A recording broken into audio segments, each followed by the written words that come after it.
दिल्ली के जंतर मंतर पर हुए सीजेपी प्रदर्शन के दौरान एआई और फेशियल रिकॉग्निशन टेक्नोलॉजी के इस्तेमाल को लेकर कई सवाल उठ रहे हैं। सबसे बड़ा सवाल है, पुलिस ने आखिर कितने लोगों की पहचान की और इसका आधार क्या था।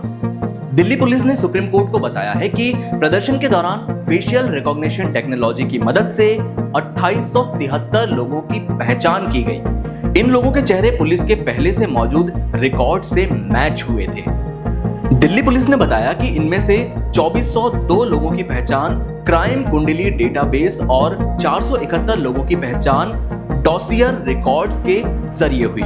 पुलिस ने यह भी बताया कि 92 लोग 10 से ज्यादा मामलों में शामिल रहे हैं, जबकि 47 लोगों को हिस्ट्री शीटर्स के तौर पर क्लासिफाइड किया गया है।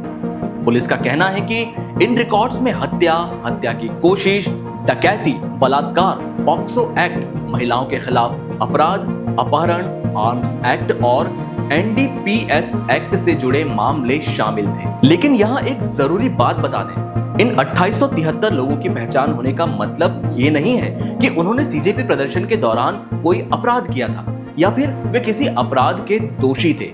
फेशियल रिकॉग्निशन टेक्नोलॉजी क्या है, अब इसके बारे में थोड़ा सा आपको समझाते हैं। फेशियल रिकॉग्निशन टेक्नोलॉजी यानी चेहरे की पहचान करने वाली तकनीक। ये ऐसी तकनीक है जो किसी व्यक्ति के चेहरे को देखकर उसकी पहचान करने की कोशिश करती है। जब कोई कैमरा किसी व्यक्ति की तस्वीर या वीडियो रिकॉर्ड करता है तो सिस्टम उसके चेहरे की कुछ खास विशेषताओं को पहचानता है, जैसे आंखों के बीच की दूरी, नाक और मुंह की बनावट और चेहरे का आकार। इसके बाद इन जानकारियों की तुलना किसी डेटाबेस में मौजूद तस्वीरों या रिकॉर्ड से की जाती है। अगर पर्याप्त समानता मिलती है तो फिर सिस्टम संभावित पहचान बता देता है। इस तकनीक का इस्तेमाल एयरपोर्ट और दूसरी जगहों पर सुरक्षा और पहचान के लिए किया जाता है, लेकिन इसके इस्तेमाल को लेकर प्रिवेसी और डेटा सिक्योरिटी से जुड़े सवाल भी उठते हैं। सवाल यह है कि चेहरे से जुड़ा डेटा कहां रखा जा रहा है, कौन इसका इस्तेमाल कर रहा है और अगर इसका गलत इस्तेमाल होता है तो किसकी जिम्मेदारी होगी। अब सवाल है कि अगर फेशियल रिकॉग्निशन से किसी की पहचान हो गई तो क्या पुलिस उसे तुरंत आरोपी मान लेती है। दिल्ली पुलिस ने सुप्रीम कोर्ट को बताया है कि ऐसा नहीं था। पुलिस का कहना है कि फेशियल रिकॉग्निशन मैच सिर्फ पहचान का पहला कदम था। इसके बाद अधिकारी फील्ड वेरिफिकेशन करते हैं ताकि यह पता लगाया जा सके कि सिस्टम ने जिस व्यक्ति की पहचान की है क्या वो वास्तव में उस प्रदर्शन में मौजूद था या नहीं। यानी सिर्फ फेशियल रिकॉग्निशन मैच को इस बात का सबूत नहीं माना गया कि किसी व्यक्ति ने प्रदर्शन के दौरान कोई अपराध किया था। पुलिस ने यह भी कहा कि उसका सिस्टम प्रदर्शन में मौजूद हर व्यक्ति की प्रोफाइल अपने आप तैयार या सुरक्षित नहीं करता था। फिर सवाल क्यों उठ रहे हैं?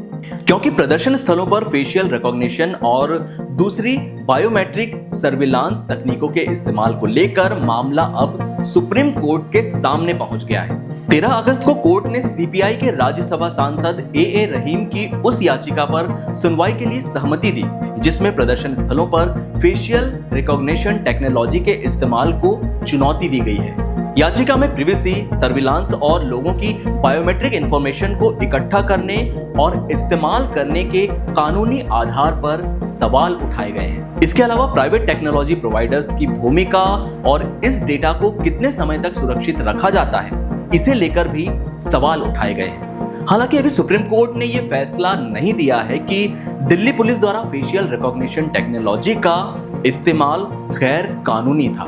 मामला अभी कोर्ट में विचाराधीन है। तो फिलहाल इस पूरे मामले में सबसे जरूरी बात यही है कि 2873 लोगों का आंकड़ा पुलिस द्वारा की गई पहचान को दिखाता है, अपराध साबित होने को नहीं।